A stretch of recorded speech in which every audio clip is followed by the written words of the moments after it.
नमस्कार। दिन भर की तमाम बड़ी और अहम खबरों के साथ मैं हूं प्रीति सिंह। आइए बुलेटिन की शुरुआत करते हैं हेडलाइंस के साथ। भारत में स्टार्टअप के स्वर्णिम युग की शुरुआत। स्टार्टअप उद्यमियों के साथ संवाद में प्रधानमंत्री नरेंद्र मोदी ने कहा, नया वर्ष देश में लेकर आया है स्टार्टअप उद्यमियों के लिए कई संभावनाएं। 16 जनवरी को राष्ट्रीय स्टार्टअप दिवस के रूप में मनाने का फैसला। देश में आए कोविड के 2,68,000 से ज्यादा नए मामले, 14 लाख से अधिक हुए सक्रिय मामले। स्वस्थ होने की दर 94.83%। अब तक 156 करोड़ 60 लाख से अधिक टीकाकरण। उत्तर प्रदेश के मुख्यमंत्री योगी आदित्यनाथ गोरखपुर शहर और उप मुख्यमंत्री केशव प्रसाद मौर्य सिराथू सीट से लड़ेंगे चुनाव। विधानसभा चुनाव के लिए बीजेपी की 107 उम्मीदवारों की पहली सूची जारी। बीएसपी ने की पहले चरण की 58 सीटों में से 53 पर उम्मीदवारों की घोषणा। कांग्रेस ने जारी की पंजाब के लिए 86 उम्मीदवारों की सूची। चुनाव आयोग ने चुनावी रैलियों और रोड शो पर प्रतिबंध 22 जनवरी तक बढ़ाया। इंडोर मीटिंग के लिए क्षमता के 50% और अधिकतम 300 लोगों की लिमिट।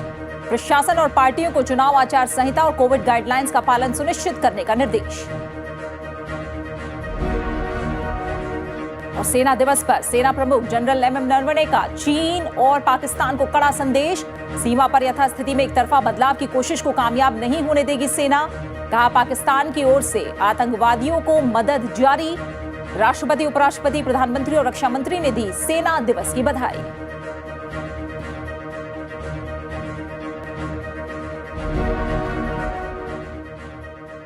और अब खबरों पर विस्तार से नजर। प्रधानमंत्री नरेंद्र मोदी ने कहा है कि भारत में स्टार्टअप का स्वर्णिम युग अब शुरू हो रहा है। वो आज वीडियो कॉन्फ्रेंसिंग के माध्यम से स्टार्टअप उद्यमियों के साथ संवाद कर रहे थे। उन्होंने कहा कि हर साल 16 जनवरी को स्टार्टअप दिवस मनाया जाएगा। प्रधानमंत्री ने कहा कि नया साल देश में स्टार्टअप उद्यमियों के लिए कई संभावनाएं लेकर आया है। देश आजादी की 75वीं वर्षगांठ मना रहा है। अब जब आजादी के 100 वर्ष पूरे हो जाएंगे, देश की प्रगति में स्टार्टअप की भूमिका बहुत अहम होगी। इसके लिए सरकार देश भर में नवाचार, उद्यमिता और स्टार्टअप इकोसिस्टम को सशक्त बनाने के लिए प्रभावी कदम उठा रही है। प्रधानमंत्री ने कहा कि भारत के स्टार्टअप्स खुद को आसानी से दुनिया के दूसरे देशों तक पहुंचा सकते हैं। इसलिए वो अपने सपनों को सिर्फ लोकल ना रखें, बल्कि ग्लोबल बनाएं। पहले देश में जहां 500 स्टार्टअप भी नहीं थे, आज उनकी संख्या बढ़कर 60,000 60,000 तक पहुंच चुकी है। आपके पास इनोवेशन की शक्ति है, आपके पास नए आइडियाज हैं, आप नौजवान ऊर्जा से भरे हुए हैं और आप बिजनेस के तौर तरीके बदल रहे हैं। प्रधानमंत्री ने मौजूदा दशक को नवाचार और नई सोच का युग बताते हुए कहा कि ग्रामीण अर्थव्यवस्था से लेकर उद्योग तक हमारी जरूरतें और क्षमताएं असीमित हैं। नवाचार के लिए युवाओं को हर संभव अवसर देना सरकार की प्राथमिकता होगी। प्रधानमंत्री ने कहा कि भविष्य की प्रौद्योगिकी के विकास और अनुसंधान पर निवेश करना सरकार की प्राथमिकता है। साथ ही प्रधानमंत्री ने युवाओं को कम उम्र से ही नवाचार के लिए तैयार किए जाने पर जोर दिया। उन्होंने कहा कि इनोवेशन को बढ़ावा देने के लिए देश भर में 9,000 से ज्यादा अटल टिंकरिंग प्रयोगशालाएं बनाई गई हैं। इस संवाद में कृषि, स्वास्थ्य, अंतरिक्ष, उद्योग, सुरक्षा और पर्यावरण जैसे क्षेत्रों से जुड़े 150 से अधिक स्टार्टअप्स ने हिस्सा लिया। बीते साल तो 42 यूनिकॉर्न 42 यूनिकॉर्न हमारे देश में बने हैं। हजारों करोड़ रुपए की कंपनियां आत्मनिर्भर होते आत्मविश्वासी भारत की पहचान है। आज भारत तेजी से यूनिकॉर्न की सेंचुरी लगाने की तरफ बढ़ रहा है और मैं मानता हूं भारत के स्टार्टअप का स्वर्णिम काल तो अब शुरू हो रहा है। और अब बात करते हैं कोविड अपडेट की। देश में पिछले 24 घंटे में कोविड के 2,68,000 से अधिक नए मामले आए हैं। इनमें कोरोना वायरस के ओमाइक्रॉन वेरिएंट के 6,041 मामले हैं। केंद्रीय स्वास्थ्य मंत्रालय के मुताबिक पिछले 24 घंटों में 1,22,000 से ज्यादा रोगी ठीक हुए हैं, जबकि 2,68,000 से अधिक नए मामले आए हैं।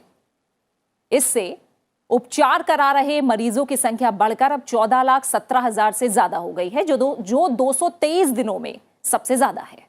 ओमाइक्रॉन स्वरूप के 6,041 मामलों की पुष्टि हुई है, जिसमें शुक्रवार से 5.01% की वृद्धि आई है। स्वस्थ होने की राष्ट्रीय दर 94.83% है। रोजाना जो संक्रमण है उसकी दर 16.66% है, जबकि साप्ताहिक संक्रमण दर 12.84% है। राष्ट्रव्यापी कोविड टीकाकरण के तहत अब तक 156 करोड़ 60 लाख से अधिक टीके लगाए जा चुके हैं। बीते 24 घंटों में 58 लाख से अधिक टीके लगाए गए हैं। देश में 15 से 18 आयु वर्ग के बच्चों को 3 करोड़ 25 लाख से अधिक पहुंच चुका है अब यह आंकड़ा। वहीं स्वास्थ्यकर्मी, फ्रंटलाइन वर्कर और 60 से अधिक जो उम्र के लोग हैं, उन्हें 38 लाख से अधिक प्रिकॉशन डोज भी लगाई जा चुकी हैं। इसमें 60 साल से ज्यादा आयु वर्ग के 9 लाख से अधिक लोग शामिल हैं। कुछ अहम खबरें विधानसभा चुनाव से जुड़ी हुई। बीजेपी ने आगामी उत्तर प्रदेश विधानसभा चुनाव 2022 के लिए अपने उम्मीदवारों के नाम की सूची जारी की है। बीजेपी ने आज विधानसभा चुनाव के लिए 107 उम्मीदवारों की पहली लिस्ट जारी कर दी। दिल्ली में उम्मीदवारों के नामों की घोषणा करते हुए पार्टी नेता और केंद्रीय मंत्री धर्मेंद्र प्रधान ने कहा कि 63 मौजूदा विधायकों को पार्टी ने उम्मीदवार बनाया है। करीब 20% मौजूदा बीजेपी विधायकों के नाम पहली सूची में नहीं है। धर्मेंद्र प्रधान ने मुख्यमंत्री और उप मुख्यमंत्री की सीटों को लेकर स्थिति साफ कर दी है। उन्होंने बताया कि मुख्यमंत्री योगी आदित्यनाथ गोरखपुर शहर से चुनाव लड़ेंगे, जबकि उप मुख्यमंत्री केशव प्रसाद मौर्य कौशांबी जिले की सिराथू सीट से चुनाव मैदान में उतरेंगे। उत्तराखंड की पूर्व राज्यपाल बेबी रानी मौर्य आगरा ग्रामीण निर्वाचन क्षेत्र से पार्टी की उम्मीदवार होंगी। पहले और दूसरे चरण में कुल 113 सीटों पर मतदान होना है। पार्टी ने पहले चरण की 1 और दूसरे चरण की 8 सीटों पर उम्मीदवारों की घोषणा नहीं की। इनमें से कुछ सीटें गठबंधन में शामिल दलों को भी जाएंगी। आज हमने जैसे 107 प्रत्याशी घोषणा किए, उसमें सिटिंग एमएलए 83 थे। हमने उसमें से 63 सिटिंग एमएलए को रिपीट किया है। हमने 20 स्थानों में उन मित्रों को अन्य कामों में एंगेज करने की तय किया है, 20 स्थानों पे बदला है। यानी लगभग घोषणा की 20% हम लोगों ने परिवर्तन अभी तक हो पाई है। वहीं बीएसपी ने उत्तर प्रदेश विधानसभा चुनाव के लिए पहले चरण के लिए 58 सीटों में से 53 सीटों पर अपने उम्मीदवारों के नामों की सूची जारी की है। बीएसपी अध्यक्ष मायावती ने चुनाव में कहा है कि बाकी जो 5 सीटें हैं उन पर भी उम्मीदवारों के नाम 1 या 2 दिन में फाइनल हो जाएंगे। मायावती ने चुनाव में अपनी पार्टी की जीत का दावा किया। वैसे आप लोगों को ये मालूम ही है कि उत्तर प्रदेश में यूपी विधानसभा के आम चुनाव 7 चरण में 58 विधानसभा की सीटों पर विधानसभा का आम चुनाव हो रहा है और बीएसपी ने पहले चरण की जो 58 विधानसभा की सीटें हैं तो उनमें से 53 विधानसभा की सीटों पर कैंडिडेट फाइनल कर दिए हैं। वहीं कांग्रेस ने पंजाब विधानसभा चुनाव के लिए 86 उम्मीदवारों की अपनी पहली सूची जारी कर दी। पंजाब के मुख्यमंत्री चरणजीत सिंह चन्नी, पार्टी के प्रदेश अध्यक्ष नवजोत सिंह सिद्धू, उप मुख्यमंत्री सुखजिंदर रंधावा और ओपी सोनी समेत कई वरिष्ठ नेताओं के नाम सूची में शामिल हैं। ज्यादातर मंत्री फिर से चुनाव मैदान में हैं। मुख्यमंत्री चन्नी चमकौर साहिब से एक बार फिर चुनाव लड़ेंगे। वहीं रूपनगर जिले की इस सीट से साल 2007 से लगातार वो विधायक हैं। पंजाब प्रदेश कांग्रेस कमेटी के अध्यक्ष नवजोत सिंह सिद्धू एक बार फिर उनके मौजूदा विधानसभा क्षेत्र अमृतसर पूर्व से उम्मीदवार बनाए गए हैं। वो साल 2017 में सीट से निर्वाचित हुए थे। सरकार में शामिल दोनों उप मुख्यमंत्रियों को उनकी वर्तमान सीट से ही टिकट दिया गया है। सुखजिंदर रंधावा डेरा बाबा नानक और ओपी सोनी अमृतसर मध्य से ही चुनाव लड़ेंगे। पंजाब में कांग्रेस की चुनाव अभियान समिति के प्रमुख सुनील जाखड़ चुनाव नहीं लड़ेंगे। फाजिल्का जिले के आबोहर विधानसभा क्षेत्र से उनके भतीजे संदीप जाखड़ को टिकट दिया गया है। सुनील जाखड़ इस सीट से 2002 से 2017 तक विधायक रहे हैं।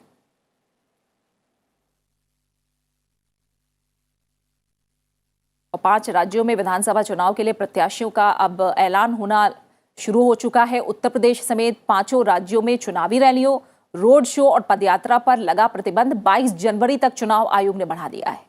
इसके लिए शनिवार को नया आदेश जारी कर दिया गया। इससे पहले 15 जनवरी तक प्रतिबंध लगाया गया था। चुनाव आयोग की ओर से जारी बयान में कहा गया है कि सार्वजनिक रैलियों, रोड शो पर प्रतिबंध अब 1 हफ्ता और बढ़ा दिया गया है। हालांकि चुनाव आयोग ने राजनीतिक दलों के लिए कुछ छूट दी है। इसमें अधिकतम 300 व्यक्तियों की इंडोर बैठकें या हॉल की क्षमता का 50% या राज्य आपदा प्रबंधन अधिकारियों की ओर से निर्धारित सीमा में आयोजित की जा सकती हैं। आयोग ने राजनीतिक दलों को आदर्श आचार संहिता के प्रावधानों और कोविड-19 पर व्यापक दिशा निर्देशों का पालन करने के लिए भी कहा है, इसका निर्देश दिया है। चुनाव आयोग ने राज्य और जिला प्रशासन को चुनाव आचार संहिता और महामारी नियंत्रण उपायों से संबंधित सभी निर्देशों का अनुपालन सुनिश्चित करने का निर्देश दिया। आयोग ने 8 जनवरी को उत्तर प्रदेश, उत्तराखंड, मणिपुर, गोवा और पंजाब के लिए चुनाव कार्यक्रमों की घोषणा की थी और 15 जनवरी तक सार्वजनिक रैलियों, रोड शो जैसे कार्यक्रमों पर प्रतिबंध लगाने का एक तरह से यह अभूतपूर्व कदम भी उठाया था। आज सेना दिवस है। इस अवसर पर दिल्ली के करियप्पा परेड ग्राउंड में समारोह का आयोजन किया गया। इस मौके पर अपने संबोधन में सेना प्रमुख ने कहा कि नियंत्रण रेखा पर स्थिति में सुधार और देश में आतंकी घटनाओं में कमी आई है। उन्होंने पाकिस्तान और चीन को कड़ा संदेश भी दिया। सेना प्रमुख जनरल मनोज मुकुंद नरवणे ने परेड का निरीक्षण किया। सेना प्रमुख जनरल एमएम नरवणे ने कहा कि भारतीय सेना देश की सीमा पर यथास्थिति में एक तरफा बदलाव की किसी कोशिश को कामयाब नहीं होने देगी। सेना दिवस परेड को संबोधित करते हुए उन्होंने कहा कि पिछला साल सेना के लिए बहुत चुनौतीपूर्ण था। उन्होंने कहा कि भारतीय सेना के हौसले बुलंद हैं, वो किसी भी स्थिति से निपटने के लिए तैयार है। हमारा मैसेज क्लियर है। भारतीय सेना सीमाओं पर एक तरफा यथास्थिति को बदलने की किसी भी कोशिश को सफल नहीं होने देगी। मौजूदा चुनौतियों और भावी खतरों का सामना करने और युद्ध क्षमता बढ़ाने के उद्देश्य से आधुनिकीकरण की दिशा में सेना लगातार ठोस कदम उठा रही है।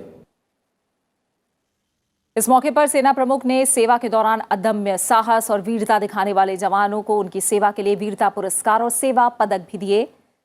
थल सेनाध्यक्ष जनरल मनोज मुकुंद नरवणे ने कहा है कि सुरक्षा बलों के लगातार प्रयासों से देश में आतंकवादी हिंसा में काफी कमी आई है। पिछले 1 साल में सुरक्षा बलों की कार्रवाई में 194 आतंकवादी मारे गए। उन्होंने कहा कि नियंत्रण रेखा पर पिछले साल की तुलना में स्थिति बेहतर है, लेकिन पाकिस्तान अब भी सीमा के पास आतंकवादियों को शरण दे रहा है। अब भी 300 से 400 आतंकवादी भारत में घुसपैठ करने की कोशिश कर रहे हैं। पाकिस्तान आतंकवादियों को पनाह देने की अपने आदत से लाचार है। सीमा पार प्रशिक्षण शिविरों में तकरीबन 300 से 400 आतंकवादी घुसपैठ करने के अवसर की तलाश में बैठे हैं। सरहद पार से ड्रोन्स द्वारा हथियारों की स्मगलिंग की कोशिश भी जारी है। इससे पहले 74वें सेना दिवस पर तीनों सेनाओं के अध्यक्षों ने दिल्ली राष्ट्रीय युद्ध स्मारक पर शहीदों को श्रद्धांजलि दी। फील्ड मार्शल के.एम. करियप्पा के भारतीय सेना के पहले भारतीय कमांडर इन चीफ के रूप में कार्यभार संभालने की याद में हर साल 15 जनवरी को सेना दिवस मनाया जाता है। फील्ड मार्शल के.एम. करियप्पा ने 1949 में भारतीय सेना के अंतिम शीर्ष ब्रिटिश कमांडर से यह पदभार ग्रहण किया था। राष्ट्रपति रामनाथ कोविंद, उपराष्ट्रपति एम वेंकैया नायडू, प्रधानमंत्री नरेंद्र मोदी और रक्षा मंत्री राजनाथ सिंह समेत कई नेताओं ने सेना दिवस पर जवानों को बधाई दी है। देश की रक्षा करने और शांति बनाए रखने के लिए सेना के योगदान के लिए सभी ने आभार जताया। राष्ट्रपति रामनाथ कोविंद ने कहा कि राष्ट्रीय सुरक्षा सुनिश्चित करने में भारतीय सेना की अहम भूमिका रही है और देश उनकी सेवा के लिए आभारी है। उन्होंने मौजूदा और सेवानिवृत्त सैन्य कर्मियों को शुभकामनाएं देते हुए कहा कि जवानों ने देश की सीमाओं की रक्षा करने और शांति बनाए रखने के दौरान पेशेवर रवैये, बलिदान और बहादुरी का परिचय दिया है। उपराष्ट्रपति एम वेंकैया नायडू ने सेना दिवस पर अपने संदेश में कहा कि भारतीय सेना के अधिकारियों, सैनिकों, भूतपूर्व सैनिकों और परिजनों को सेना दिवस की हार्दिक शुभकामनाएं। आपके साहस के कारण ही राष्ट्र अपनी सुरक्षा के प्रति आश्वस्त है। आपके शौर्य और आपके परिजनों के धैर्य के प्रति देश सदैव कृतज्ञ रहेगा। प्रधानमंत्री नरेंद्र मोदी ने सेना दिवस के मौके पर सेना की सराहना की और कहा कि भारतीय सेना उसकी बहादुरी और पेशेवर रवैये के लिए जानी जाती है और राष्ट्रीय सुरक्षा में उसके अतुलनीय योगदान को शब्दों में बयां नहीं किया जा सकता। प्रधानमंत्री ने कहा कि भारतीय सेना के जवान दुर्गम इलाकों में सेवाएं देते हैं और राष्ट्रीय आपदा समेत मानवीय संकट के दौरान नागरिकों की मदद के लिए आगे रहते हैं। विदेशों में शांति अभियानों के दौरान सेना के शानदार योगदान पर भारत को गर्व है। उन्होंने जवानों, सेवानिवृत्त सैन्य कर्मियों और उनके परिवार वालों को सेना दिवस की शुभकामनाएं दी। रक्षा मंत्री राजनाथ सिंह ने कहा कि भारत का कद और ताकत बढ़ने के मद्देनजर राष्ट्रीय हितों की रक्षा करने में भारतीय सेना की अहम भूमिका बरकरार रहेगी। साथ ही उन्होंने कहा कि सेना दिवस के विशेष अवसर पर सभी भारतीय सेना के कर्मियों और उनके परिवार वालों को बधाई और शुभकामनाएं। उन्होंने कहा कि हमारी सेना ने देश की रक्षा के लिए अपनी प्रतिबद्धता में अडिग, साहसी और पेशेवर बल के रूप में खुद को प्रतिष्ठित किया है। देश को सेना पर गर्व है।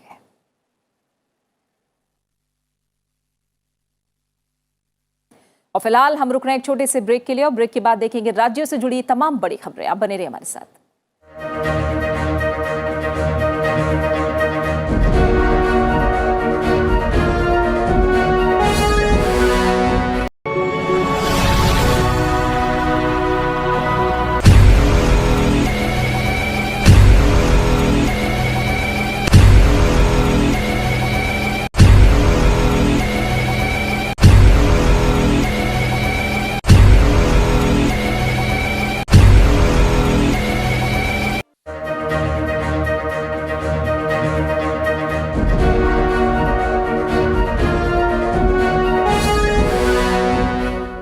और आज की खबर में अब बात राज्यों से जुड़ी बड़ी खबरों की।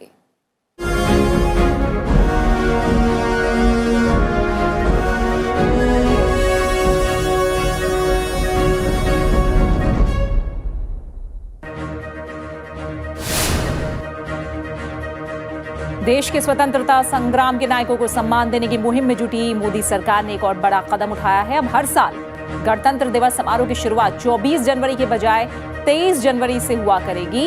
यानी गणतंत्र दिवस समारोह में अब नेताजी सुभाष चंद्र बोस की जयंती को भी शामिल कर लिया गया है। सुभाष चंद्र बोस की जयंती को देश भर में पराक्रम दिवस के रूप में मनाया जाता है।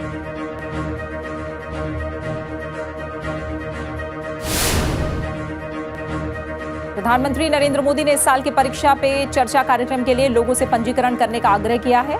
आज अपने ट्विटर पर लिखे संदेश में उन्होंने कहा कि परीक्षा पे चर्चा कार्यक्रम सीखने का एक शानदार अनुभव है।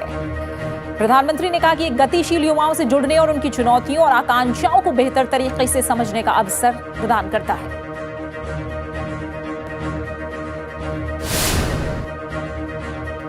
केंद्रीय सड़क परिवहन और राजमार्ग मंत्री नितिन गडकरी ने कहा है कि अब भारत में 8 लोगों की क्षमता वाली कार के लिए कम से कम 6 एयरबैग जरूरी होंगे। सरकार ने इसे अनिवार्य करने के लिए जीएसआर अधिसूचना के मसौदे को मंजूरी दी है। इसके मुताबिक M1 कैटेगरी के वाहनों में एक्सीडेंट के असर को कम करने के लिए 4 अतिरिक्त एयरबैग देना जरूरी बना दिया गया है। उत्तराखंड बीजेपी के प्रदेश कार्यालय पर केंद्रीय मंत्री और चुनाव प्रभारी प्रहलाद जोशी की अध्यक्षता में विधानसभा चुनाव को लेकर कोर कमेटी की बैठक आयोजित की गई। उत्तराखंड के मुख्यमंत्री पुष्कर सिंह धामी ने बताया कि बैठक में कई नाम सुझाए गए हैं। नामों की लिस्ट दिल्ली में केंद्रीय संसदीय बोर्ड को भेजी जाएगी, जहां उम्मीदवारों के नाम पर अंतिम निर्णय होगा।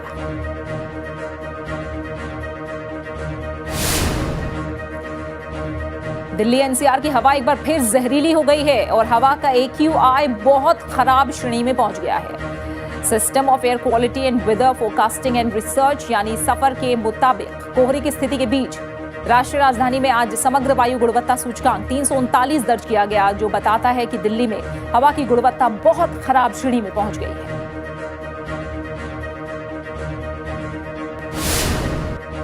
उपराष्ट्रपति एम वेंकैया नायडू ने संयुक्त परिवार प्रणाली और बड़ों का सम्मान करने की परंपरा को मजबूत करने का आह्वान किया है।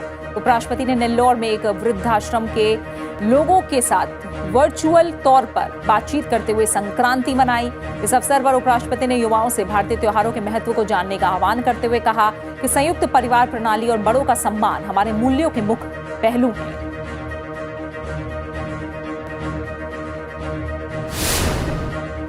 आज ब्रह्म मुहूर्त में नाथ परंपरा का निर्वहन करते हुए गोरक्षपीठ के पीठाधीश्वर और उत्तर प्रदेश के मुख्यमंत्री योगी आदित्यनाथ ने गोरखनाथ मंदिर में गुरु गोरक्षनाथ को लोक आस्था की खिचड़ी चढ़ाकर लोक कल्याण की कामना की। सबसे पहले पीठाधीश्वर ने मंदिर की खिचड़ी चढ़ाई, उसके बाद नेपाल राज परिवार की खिचड़ी चढ़ाई गई। इसके बाद श्रद्धालुओं के लिए मंदिर का कपाट खोला गया।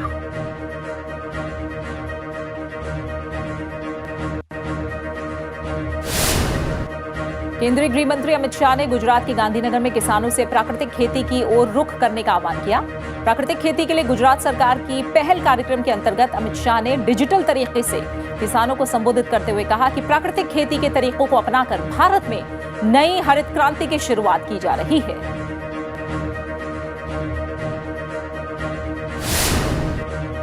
दिल्ली के मुख्यमंत्री अरविंद केजरीवाल ने विधानसभा चुनाव के लिए उत्तरी गोवा के सेंट आंद्रे में घर घर जाकर चुनाव प्रचार किया। इस दौरान उन्होंने कहा कि हमें जनता का समर्थन मिल रहा है, जनता बदलाव चाहती है। उन्होंने कहा कि मुझे खुशी है कि लोगों को आम आदमी पार्टी से उम्मीदें हैं।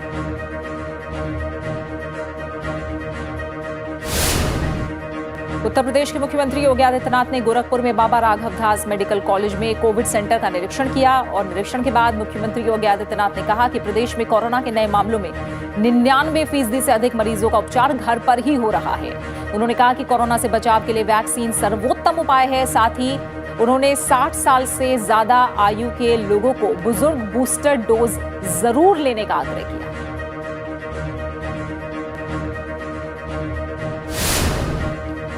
हरियाणा के स्वास्थ्य मंत्री अनिल विज ने कहा है कि 15 से 18 वर्ष के आयु के जिन बच्चों को कोविड का टीका नहीं लगा है, उन्हें स्कूलों में प्रवेश की अनुमति नहीं दी जाएगी। अनिल विज ने राज्य में कोविड की मौजूदा स्थिति की समीक्षा के लिए अधिकारियों के साथ बैठक के दौरान अभिभावकों से अपने बच्चों का जल्द से जल्द टीकाकरण कराने का आग्रह भी किया। राज्य में कोरोना के बढ़ते मामलों को देखते हुए स्कूल फिलहाल बंद है।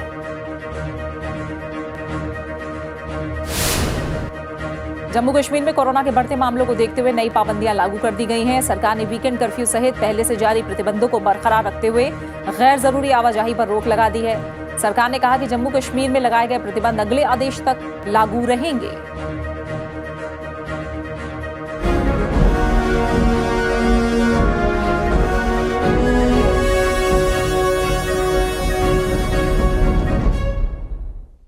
तमिल कवि और संत तिरुवल्लुवर की जयंती पर आज देश उन्हें याद कर रहा है। दक्षिण भारत में संत तिरुवल्लुवर को एक महान कवि माना जाता है। उपराष्ट्रपति एम वेंकैया नायडू, प्रधानमंत्री नरेंद्र मोदी सहित लोकसभा अध्यक्ष ओम बिरला ने तमिल कवि और संत तिरुवल्लुवर को श्रद्धांजलि दी। उपराष्ट्रपति एम वेंकैया नायडू ने तिरुवल्लुवर दिवस के अवसर पर प्रकांड विद्वान, विचारक और संत कवि तिरुवल्लुवर को श्रद्धांजलि अर्पित करते हुए लोगों से उनकी कालजयी रचना तिरुक्कुलर का अध्ययन करने का आग्रह भी किया। प्रधानमंत्री नरेंद्र मोदी ने भी संत तिरुवल्लुवर को श्रद्धांजलि देते हुए उनके आदर्शों पर चलने की अपील की। इस मौके पर प्रधानमंत्री ने युवाओं से तिरुवल्लुवर रचित कुरल पढ़ने का भी आग्रह किया। लोकसभा अध्यक्ष ओम बिरला ने तिरुवल्लुवर की जयंती पर श्रद्धांजलि अर्पित करते हुए कहा कि पूज्य संत आने वाली पीढ़ियों को सत्य और धर्म के पथ पर प्रेरित करते रहेंगे। संत तिरुवल्लुवर जयंती के अवसर पर चेन्नई में तमिलनाडु के राज्यपाल RN रवि, मुख्यमंत्री M.K. स्टालिन सहित केंद्रीय मंत्री डॉक्टर L. मुरुगन ने संत तिरुवल्लुवर की प्रतिमा पर पुष्पांजलि अर्पित की। तिरुवल्लुवर दक्षिण भारत के महान संत थे। लोग इन्हें दक्षिण भारत के कबीर के नाम से भी जानते हैं। उन्होंने तमिल भाषा में ग्रंथ तिरुक्कुलर की रचना की थी। इस ग्रंथ को वेदों के समान माना जाता है। तिरुवल्लुवर ने कई बेहतरीन विचार दुनिया को दिए जो लोगों को सुव्यवहार में रहना सिखाते हैं। संत तिरुवल्लुवर का तमिलनाडु में काफी ज्यादा महत्व है और यही कारण है कि तमिलनाडु सरकार हर साल 15 जनवरी को तिरुवल्लुवर दिवस मनाती है। क्रिकेट जगत से जुड़ी अहम खबरों की बात करते हैं। भारतीय क्रिकेटर विराट कोहली ने टेस्ट टीम की कप्तानी छोड़ने का ऐलान किया है। विराट कोहली ने ट्विटर पर इस बात की जानकारी दी। कोहली ने लिखा कि मैंने अपना काम पूरी ईमानदारी से किया और कोई कसर बाकी नहीं छोड़ी। उन्होंने बीसीसीआई को धन्यवाद भी कहा। टीम इंडिया को विराट कोहली की कप्तानी में साउथ अफ्रीका के खिलाफ 3 मैचों की टेस्ट सीरीज में 1-2 से हार का सामना करना पड़ा।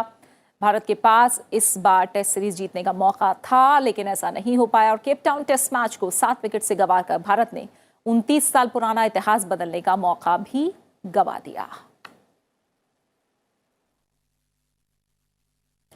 और इसी के साथ फिलहाल आज की खबर में इतना ही और चलते चलते आपको छोड़ जाते हैं तिरुवल्लुवर दिवस पर प्रधानमंत्री नरेंद्र मोदी के द्वारा शेयर किए गए एक वीडियो के साथ। देखिए, कन्याकुमारी में विवेकानंद रॉक मेमोरियल के पास लगी तमिल कवि और दार्शनिक तिरुवल्लुवर की मूर्ति की खूबसूरत तस्वीरें। अपना अच्छे से ख्याल रखिए और मुझे दीजिए इजाजत। नमस्कार।